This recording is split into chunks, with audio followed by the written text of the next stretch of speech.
Welcome to the Value Script, the podcast where we bring value every episode for the everyday person. I'm your host, Lonnie Carmichael, with my lovely co-host, Meredith. We have a very special guest, a very dear friend of ours. Trisha Faith is in the house with us today. And we are going to talk about some things that we haven't talked about before. And this is going to be an awesome, eye-opening podcast that we hope can help fill the world with just a little more love. So, thank you for coming. Of course. Thank you. And I hope I don't disappoint with that introduction. Well, thank you. I do two things really well. I sweat and I blush. And so I can feel that already happening. Well, I blush really bad. I can feel my cheeks getting red. So we have a lot of similarities. All right. So backing up just a little bit, okay, wherever you would like to start, what was life like for you? And you had posted it, and I was trying to find the exact post. You posted a few posts like this, but it was right when you came out and were no longer hiding from the world. Yeah. You were ready to be your authentic self and be ready to be seen that way. Yeah. And I remember reading this post, and you talked about it's emotional for me now. It was emotional for me to read it because you talked about, like, even when you were a little girl, you know, you wanted to do other things than you were expected culturally to do. And you wanted to like people that you weren't expected to culturally like. Mm-hmm. You know, you wanted to, have girlfriends and also, but you knew that you couldn't, or you were told that you couldn't. And so then you did your best to be a good tomboy. Right. And, and to blend in how you could, but you always, felt and looked at life a little differently. Mm-hmm. And, that kind of has been there forever. So when I read that post, for one, I thought this has to feel really freeing or liberating to be able to finally talk about this. Yeah. Yeah. And I mean, it's a lot of unpacking. It's one thing to finally come out and, unearth those secrets or just really be yourself. It's another thing to go back and unpack it all and then start processing it all, because there's so many layers of why we get to the places we are. I have friends in our community, in the queer community, that have been gay their whole life, and they haven't had to do that. They've had their whole other own level of trauma they're dealing with, but they haven't had to go back and totally deconstruct their entire lives and figure out, what did I believe and who was I, and what did everybody else tell me to believe, and what was I just being for everybody else.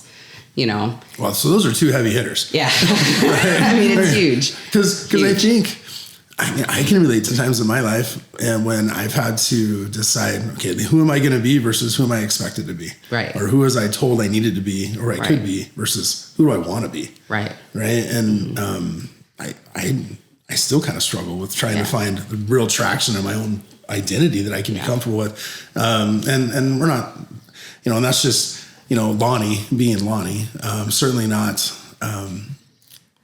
something that's complicated too, though, as being attracted, to people that have your same gender. Right. And that's a whole other cultural mountain that we have, that there's maybe shouldn't be there. But no, it shouldn't. But it definitely shouldn't be. Right. But, And so, I don't know, I think that could speak a lot of people. Feeling comfortable in your own skin is something I've had a hard time with myself. And for my sense, a lot of times I have these mentors and they're doing all these businesses and making all this money and they're doing all these things. And I'm like, I'm not them. Mm-hmm. And I have a lot of shame sometimes that I'm not them, or that I haven't been as successful as them. But then I have to give myself grace that I'm not walking their walk. I'm not living their life. I'm living my life. Yes. Right? Yeah. Yep. So how has that been for you? Well, I mean, figuring out who I am and who I'm allowed to be has been pivotal in making any kind of choices and deconstructing anything.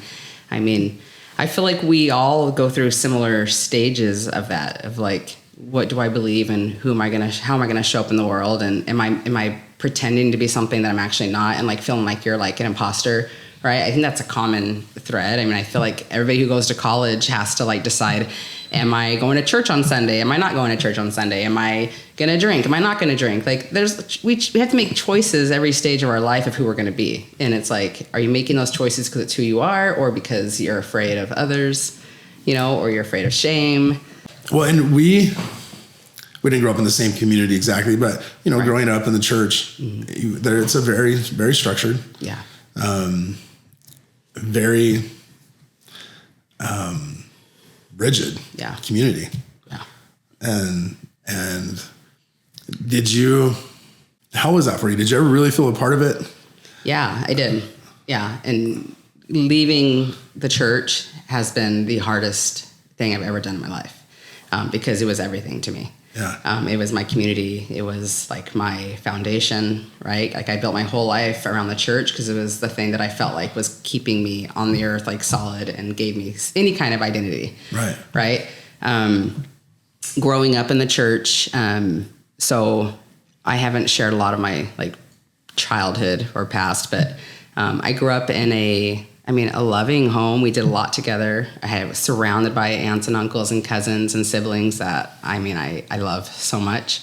But it was also a very abusive home. And I went through extreme, like, physical abuse, emotional abuse, like all of it. And so church for me early on was like my safe place. Mm-hmm. Like it wasn't necessarily even the teachings as much as it was like, when I was at church, I knew I was safe physically, and I knew that I would feel love from my teachers, and I would have a few friends that were in my group with me. And like that became kind of my outlet to be safe. I looked forward to going to church, and I looked forward to go to every activity because it was just like a reprieve of like, I'm safe and I can be happy here and forget, things for a little bit. Yeah.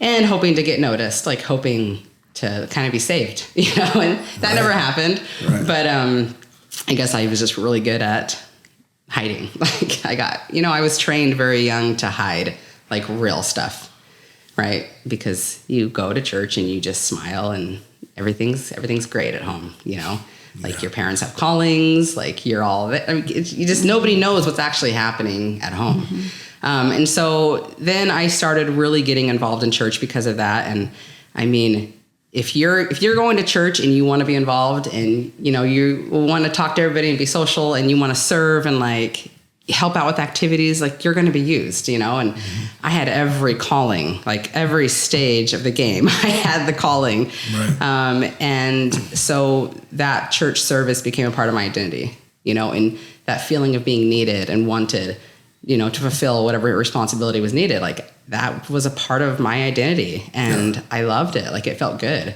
to get those like compliments and that dopamine hit of like, we need you. You're so important. Like we value mm-hmm. you here. And so that led to everything. I went on a mission for our church. I served 18 months in Venezuela.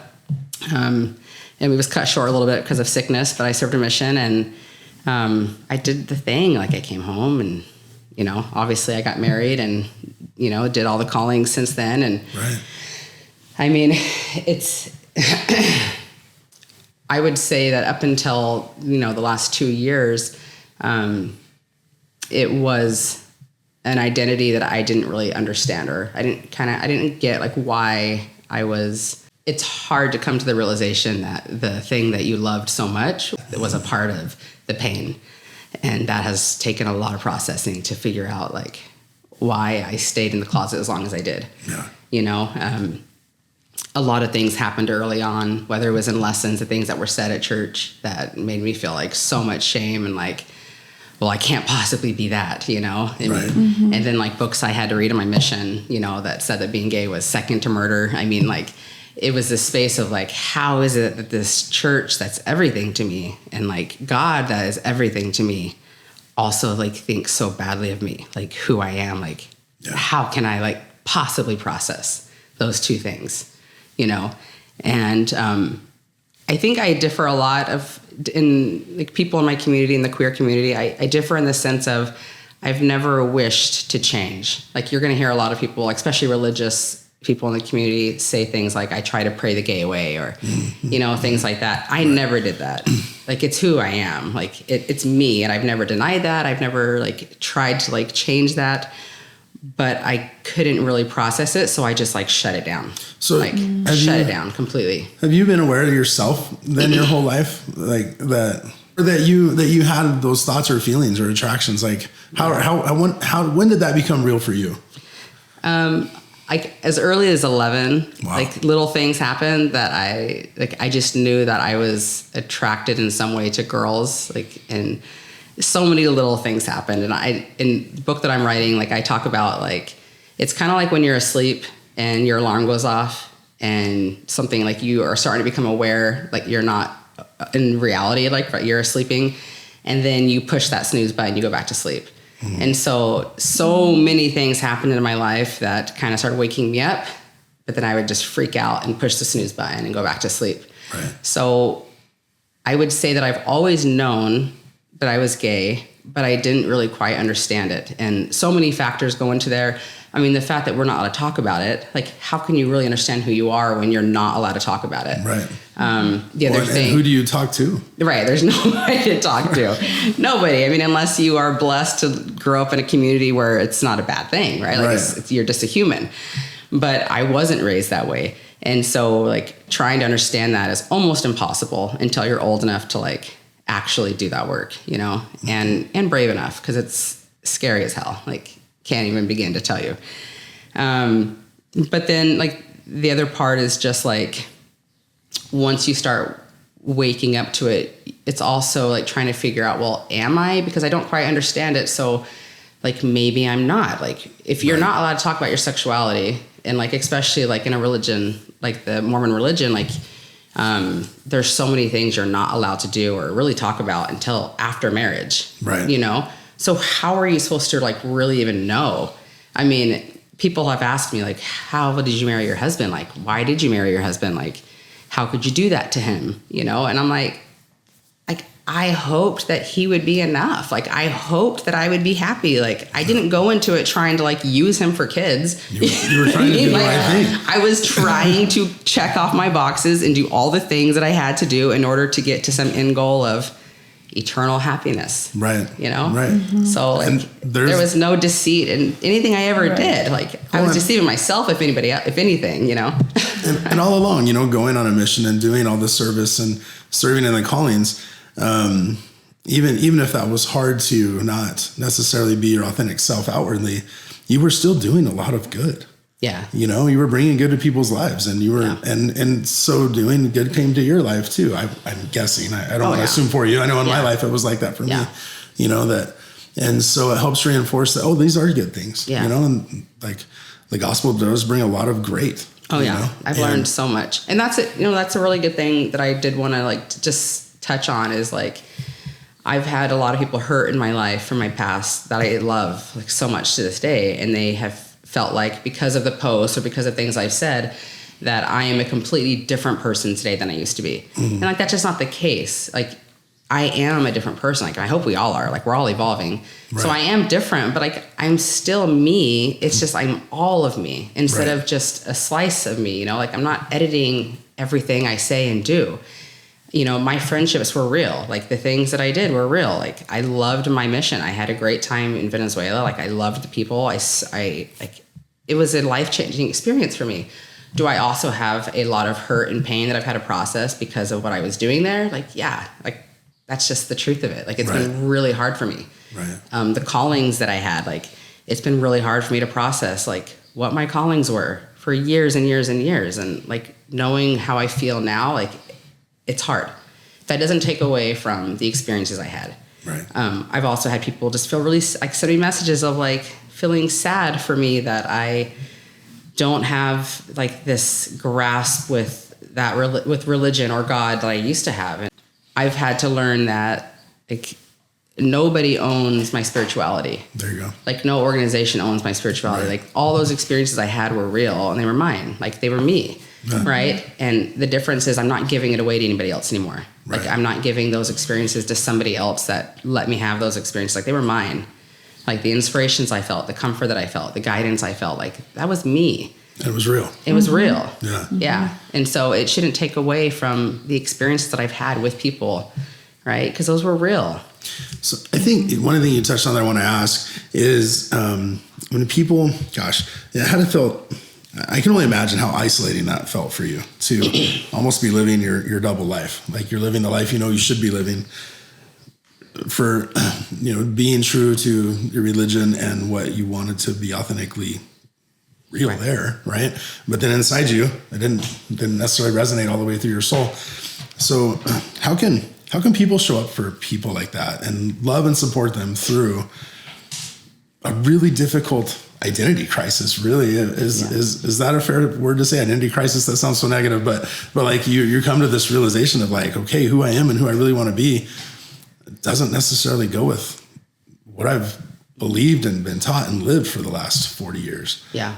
And that, I kind of dealt with some of that on myself and being like, okay, well, I had this one day that, I was going through some of the disciplinary processes, and we were really deep into that. And I was actually studying Spanish I had a downtime in my schedule, and I was sitting there studying Spanish.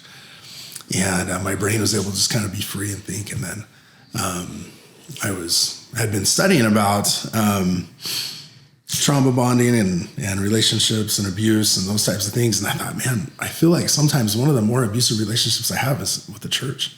Yeah. And it destroyed me. Like, I was so emotional, and it was devastating to me. I came home and cried for hours in my pillow. And it was like, I've dedicated my entire life to this organization and to my faith. And it's been wonderful. I have a beautiful wife and a beautiful family, as a result of a lot of those choices. And there's some tremendous blessings. And like, I love my mission too. And I had tremendous spiritual experiences. And then it's like, how do I reconcile this now with the feeling of the hurt and the pain that's coming? And ultimately it's all because of my decisions. Mm-hmm. But how do I move forward in good faith and trying to be authentic, but also not denying the person that I am inside, and the physical and spiritual growth I need to go through at that time, and the healing and my mental health journey and all that stuff kind of started from there. But maybe there is like one religion that knows everything, or maybe there's truth in all religions, but regardless, like, everybody is operating out of faith and hope and belief, not knowledge. They can say all they want, but it's not knowledge. It's just faith, hope, and belief. And so if we recognize the truth of that statement, then we start showing up differently for people, because instead of judgment, we can just start looking at people as human beings and just like loving them and having grace for them. Yeah. I mean, I have seen single women like getting divorced I'm not going to say the church, but just in life. Like, I've seen women treated so terribly as they're going through the hardest thing in their life. I've seen people that go through the loss of a child, that maybe they weren't paying attention and drowned in a pool. And like, I've seen the judgments thrown on them and how they've just been like, like taken to bat from society. Like, I have seen so much harshness and humanity. And I've also seen like incredible grace and love, especially in the community that I'm a part of now. And why?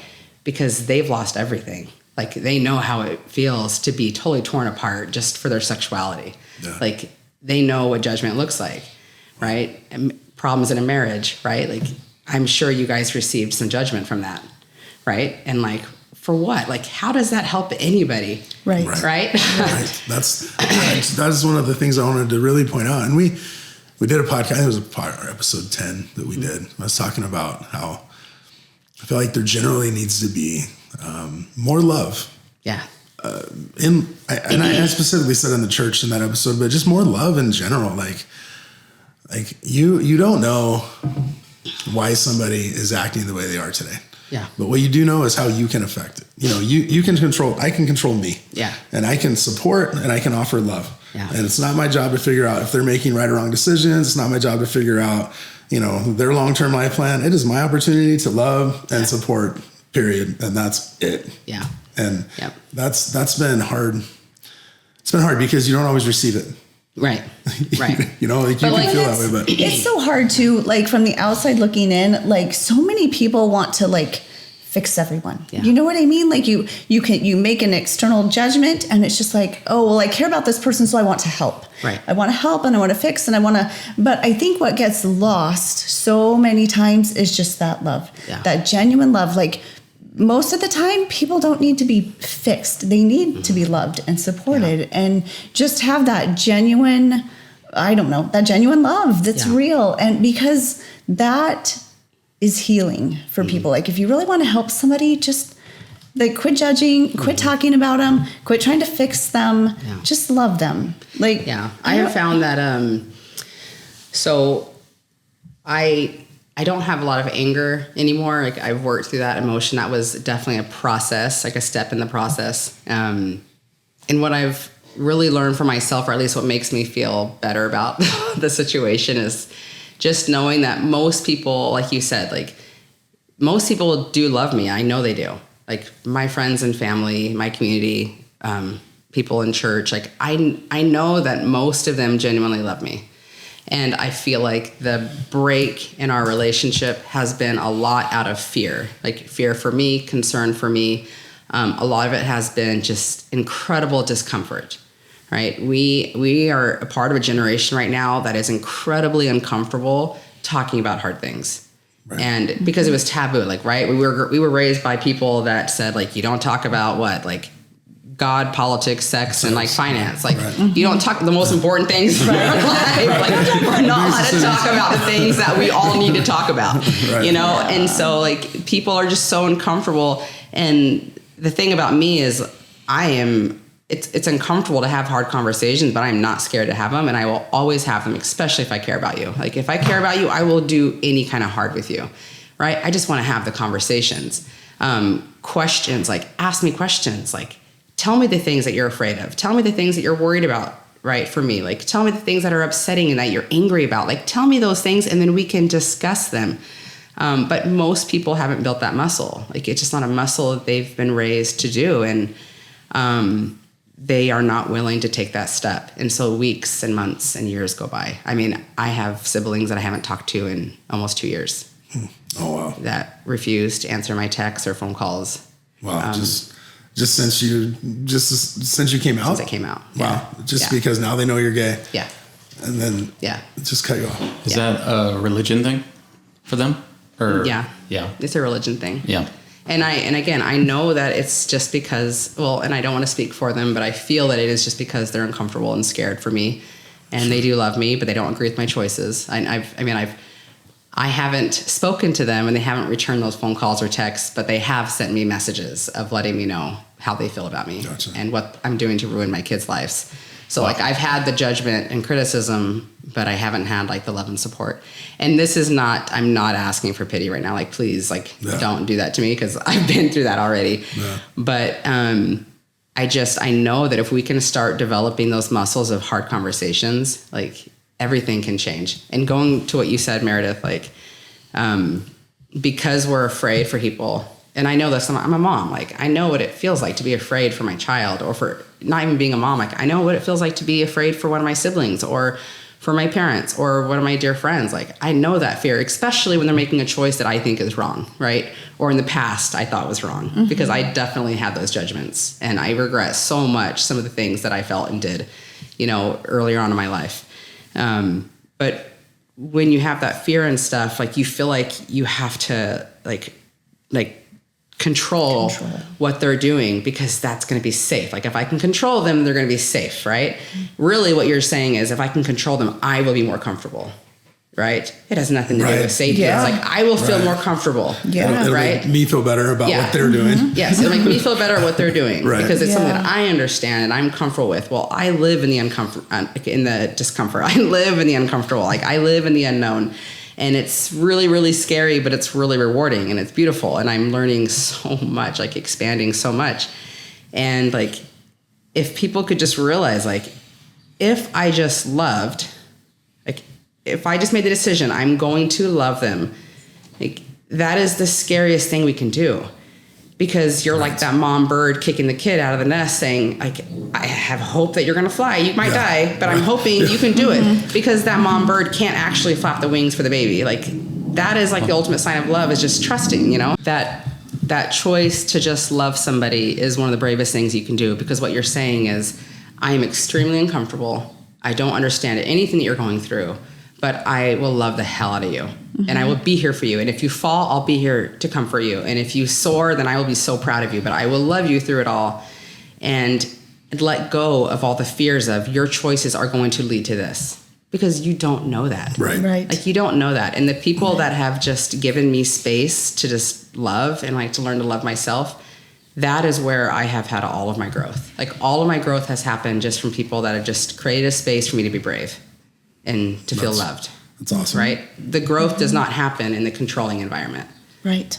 I think you said that really well. Like people that try to control or that offer messages of, hey, you're screwing your life up by doing this, from my opinion, right? They're making those statements out of fear. I think you said that so well, because like they really don't know the outcome of your choices or of the choice they're trying to push on you. Yeah. Right. But what they do know is out of fear, they're afraid that if you follow through with this lifestyle or these decisions, that it's going to have outcomes that are not going to be good for you. And that's based on our life's experience. And, but again, letting go of that and then just loving somebody, like you said, it's probably the scariest thing you can do, right? Because you're trying to take control by being like, hey, you shouldn't do this. Right. But you have to let go of that. Yeah. And that's hard. Yeah. I mean, it's just not instinctively how we even raise our kids. Like, like, hey, he's got a fire starter over there. You sometimes you got to give some guidance, right? And to help protect them and learn. But at some point, they're going to be pulling the little trigger on the fire starter themselves and making their own decisions. Yeah. And at some point, you have to be able to just love and support and just let the bird fly. Yeah. Let the child walk on their own. Yeah. And let the person go forward and make their decisions. And our opportunity, once again, is not to live their life for them or to figure it out for them. It's to love and serve as we can. Yeah. That's what I feel, at least. Yeah. Yeah, for sure. And there's definitely things I could share that are like, probably things that I've said in the past, just because like of being uncomfortable and saying it. But, there's lots of things to like not say to people, right? Like there's like, I love you, but don't support you. Oh, right. Well, like, don't say that. Well, I mean, it's like that's not possible. You can't love somebody and not support them. Like you can't do that. Like it's not possible. Right. So, like just leave it at I love you. Right. What does it matter if you support them or not? Like you're just hurting them by saying, but I don't support you. Like, okay, cool. Right.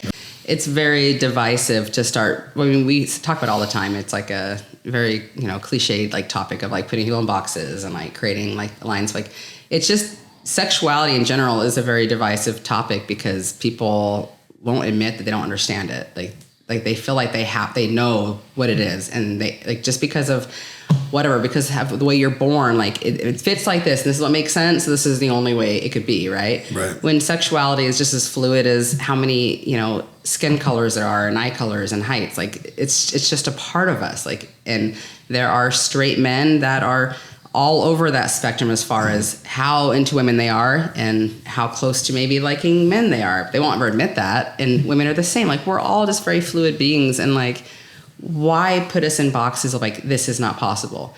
Like if people had walked my path, like if they have felt what I have gone through, like they would know how ridiculous it sounds, like I get told all the time, like, being gay is a choice. Like it's just a choice. And I hear moms say things like they believe their kid is gay because they've been watching TikTok. Well, so just for everybody to know, like I never watched a gay TikTok prior to coming out. So like I'm just gay and it didn't even exist in the 80s. So like I just am who I am. And if that argument is the case, like if being influenced by gay culture is what turns people gay, then why am I gay? Like I was raised in a straight, conservative, religious environment. Like, there's no way I'd be gay, right? I didn't know anybody. I had like 2 friends that were right from a distance. So, like, it's silly. And then I just like to turn things around to make people feel uncomfortable when they tell me that being gay is a choice. I'm like, okay, cool. Well, Mom, I want you to go make out with your friend tomorrow when you go to lunch and see how that feels, like see if you can do that. Or to my ex, like go make out with the guy. To choose it. Yeah. See if you can choose that because I have a feeling you're going to be extremely uncomfortable doing this. Yeah, you're not going to be able to choose it. Yeah. Right. Well, that's how I feel. That's how I felt being with men. Like that's how it was. It was extremely uncomfortable.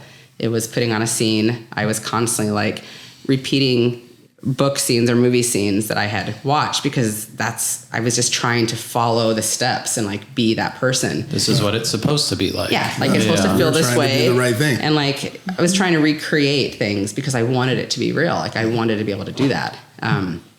But it's never been easy. It's like, the church dances we used to go to when we were 12 and like the sweaty palms, like uncomfortable.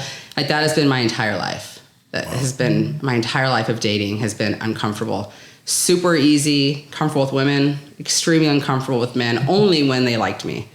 Like in everyday conversation and stuff, like guys, like they're my bro. I love men, like they're my best friends, right? But like you try to like me, and now it's gonna be extremely uncomfortable. I'm gonna feel awkward. I'm gonna blush a lot, not in a good way, but like I'm so uncomfortable with this situation. Yeah. Like it does not feel good to me, right? Whereas dating, like starting to date my girlfriend now, and like being with her has been easier than breathing. Like it's the most healing experience of my life. Like everything is good and easy. I don't have to think, right? I just get to be. And that is an experience that straight people get to live every day and not understand like how hard it is for people in the queer community to have that and not have that. Wow. Like it's, your sexuality is not just, it's not about sex. Like your sexuality is about human connection, being able to love. Sorry. Oh, this is great. You're doing great. That was really enlightening what you just shared with me, because I have never thought of that before, and I never could have come to those thought processes without you sharing that. I did have a friend that came out a couple of years ago, and he and his wife broke up, and the whole family dynamic, the divorce, and all these things. And he said the same thing. He says, somebody said, this is a choice. Mm-hmm. He goes, you think I wanted to choose this? Yeah. He's like, you think I wanted all this hard? Yeah. You think I wanted this divorce? I love my wife. I love my kids. I love my family. Yeah. I'm not happy that this is breaking up. Yeah. I didn't choose that. Yeah. I wouldn't choose that. It was like, this is not easy for me. And people are just like, hey, you're making a choice. And he's like, this is not where I want to be in my life, but this is where I am, and I can't do it any other way anymore. Right. And that's the thing is, you can only do it for so long. And granted, like I said, there is a spectrum of like where you are on that chart. And so some people, they can manage it, they can figure it out. And so the last thing I would ever want is somebody to listen to my story and think they have to do it like me.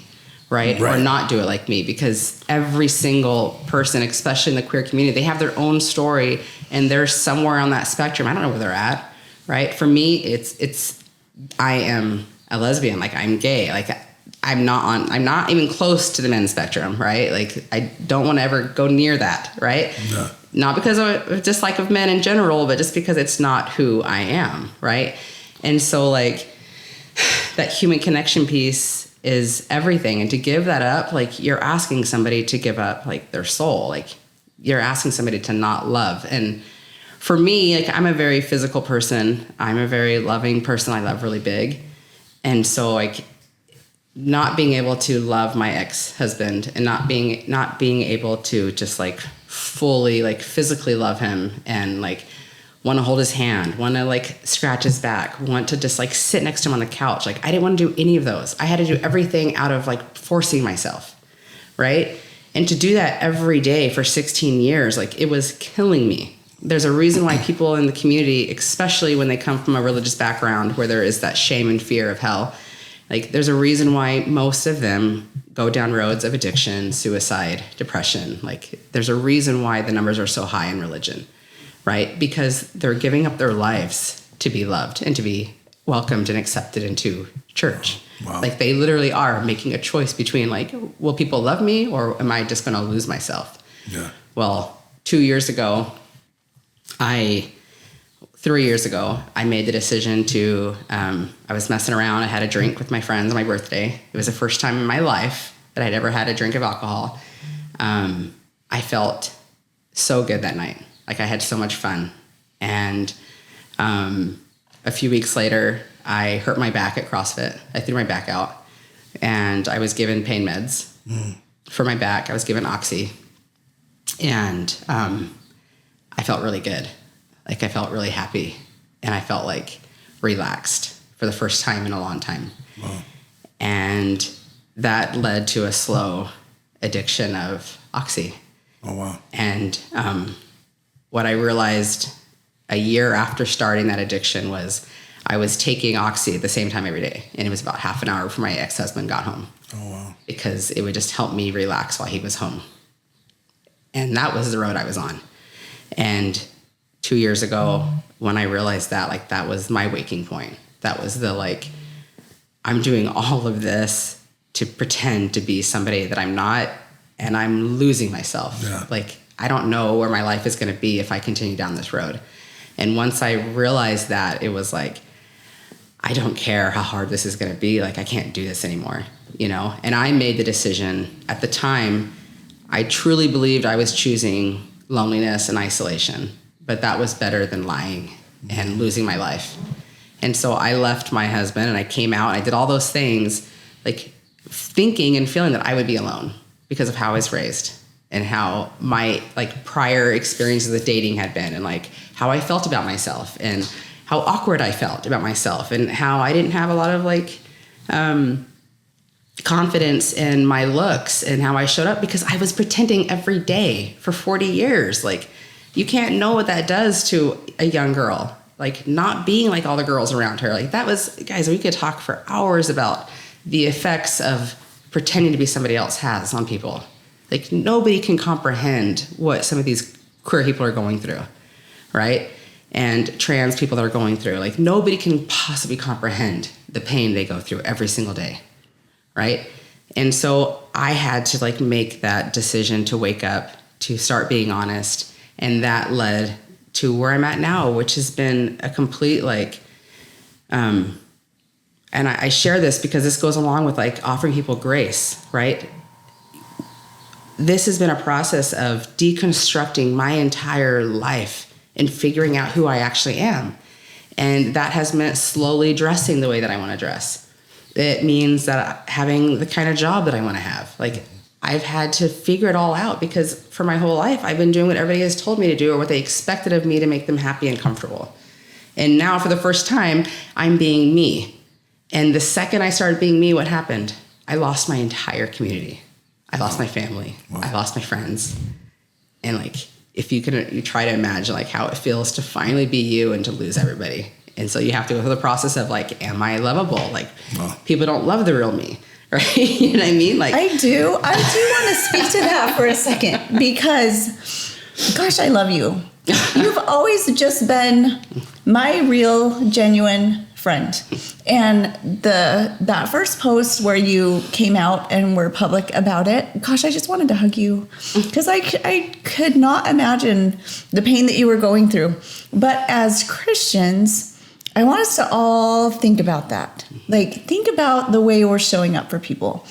And as we proclaim and testify that we're Christians and strive to be like Christ, like, are we giving people genuine Christ-like love? Like, no matter how we feel about their life choices or what they're doing or what, like, that's not our place. It's right. Just not. And so to kind of have the self-reflection of how am I treating others? No matter what's going on in their life, how am I showing up for them? How am I loving them? Am I really loving them the way that Christ would? Because to have somebody feel so isolated and feel like, well, if I do whatever, XYZ, I'm going to be alone. Yeah. I'm going to be alone. Like, did Christ leave people alone when they were living the way that they should be, right? I mean, there wasn't ever, and I don't even like that phrase of living the way that they should be, because it's all judgment, right? It's right. Just, it's looking at others' lives and saying, you should do this, you shouldn't do that. And that's really between a person and God. Yeah. That's it. Yeah. And so I think a lot of times people, I don't know, make judgments in the name of God, trying to say, certain things, but really, like, you just need to love. Right. You just need to love people, and just, I don't know, that's really hard for me, and I haven't even lived it. Right? I haven't been in your place. I haven't felt the shame and the judgment and the scrutiny, and I haven't been alone because trying to be who I am, right? But we all feel that in one way or another, whether it's small or big. I love being a witness to other people's lives. Like, my greatest joy is being a witness to somebody's life that they lived, that they experienced, that they loved, that they hurt, like all those things. And when you pull yourself away from somebody because of fear and uncomfortable, like that discomfort, you're also missing out on all of their growth, like all the miracles, like the changes that I've made in my life. I am not less happy today. And I wish if my community, my old community, knew anything today, I wish they knew how happy I am. Like, I wish they knew, like, joy and sadness walk hand in hand and peace follows. Like, yes, this has been the hardest 2 years of my life. It has also been the most incredible 2 years. And I wish they could see the miracles that has happened in my life. I wish they could see the miracles that have occurred in my children's lives, because their lives aren't ruined, unlike some people feel, right? They are so happy. They're growing. It has been hard for them. I'm not taking away the pain that I have caused them, even unintentionally, but they're doing so well. For just an example, I mean, prior to coming out, my kids were in a home with a man and woman who cared about each other and were friends, but didn't have a real relationship. Like, our going out was, who can we go hang out with? Because I didn't have any desire to go on dates with him, right? Like, my kids never saw mom and dad hugging or kissing or snuggling on the couch. Like, they didn't see like what real love and relationship looks like. Now they do. Wow. Like, they see it every day. Like, now I'm like constantly like, Mom, you guys are so embarrassing. Like, I get those things that most teenagers are saying to their parents I never would have said. Like, my kids never would have said those things, and now they see it, and they've each come to me. Like, they've each come to me and have said, like, Mom, like, it's really cool to see you so happy. Like, it's really cool to see you like playing with someone and flirting with someone and like all the things that I should have been doing with their dad, but I couldn't. And so, like, are my kids worse off today? I don't think so. Like, I know that they're not, right? I know they're not, because they're in a loving home, like right. 2 loving homes. Right. But now they see what a real relationship looks like. My daughter knows what to expect in a marriage. My boys know how to treat somebody. Right. And they didn't know that before. Wow. Yeah. That's pretty powerful. It's pretty powerful. I've had talks with a lot of people that are going through hard times in their marriage, and they're like, basically they come to, I'm just going to stick it out till the kids are gone. I'm just going to, I got 15 more years or whatever. I got 10 more years. And then, and I was like, well, really? Is that really what you want though? Are you really wanting to model for your children?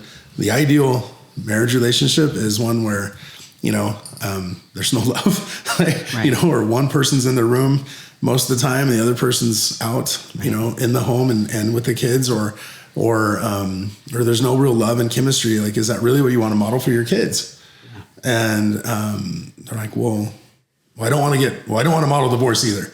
I don't want to model destroying their home. And it's like, well, but what you are modeling for them is a loveless marriage. Yeah. Is that better? Yeah. Yeah. And they have to decide for themselves, right? It's not my place to say, right. You need to do this. But I think that's an interesting point that you brought up. And I have seen that played out in a lot of people's lives. Yeah. Where they aren't in loving relationships. And they could they be? Well, it depends on if both partners want to work on it and make it that way. Yeah. And I'm really grateful for Meredith and how she has loved me in very unlovable times. Yeah. But she showed up for me, and she loves me, and our kids have been able to see that, and our kids saw when it wasn't so great, and hopefully they can see all the way through that we love each other more now than ever. But we've been through a lot. Yeah. We've been through a lot recently. There's been a lot of bombs recently, even, but see, that modeling a loving relationship is powerful. Yeah.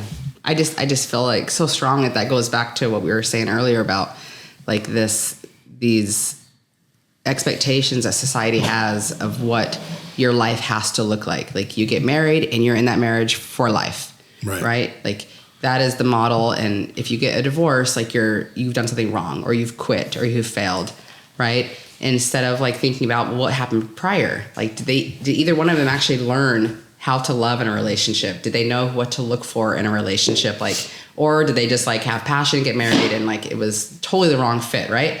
And so like, what are we, like you said, what are we modeling? Are we modeling that you have to get married and you have to stick it out no matter what? Right. Or are we modeling like you need to be authentic on your journey and like have honest conversations and work through things and make the tough decisions that are the right decisions, right? Both parties. I'm not an advocate for divorce, but I am an advocate for being honest and authentic and real and working through the hard, no matter what that looks like. For my ex and I, it was going separate ways. Right. And as hard as it, I'm not going to speak for him, but as hard as it has been for him, like, I can't wait for the day that he falls in love for real and has somebody fall in love with him.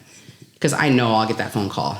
Like, I know I will from him. And I know he will thank me. Like, I know it. Like, as hard as this has been.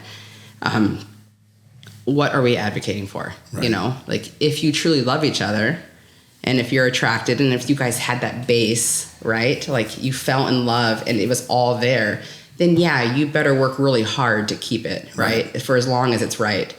But if you didn't have that base and you're just doing it because you're afraid of getting a job, supporting yourself, you know, telling your community, being judged, like, come on, guys. Like, if I could say anything to anybody in my space, like, or where I've been, like, do it. Like, do the hard things because there's so much joy on the other side, right? In this life, like, we don't know what the next life looks like. We don't know what step 2 looks like.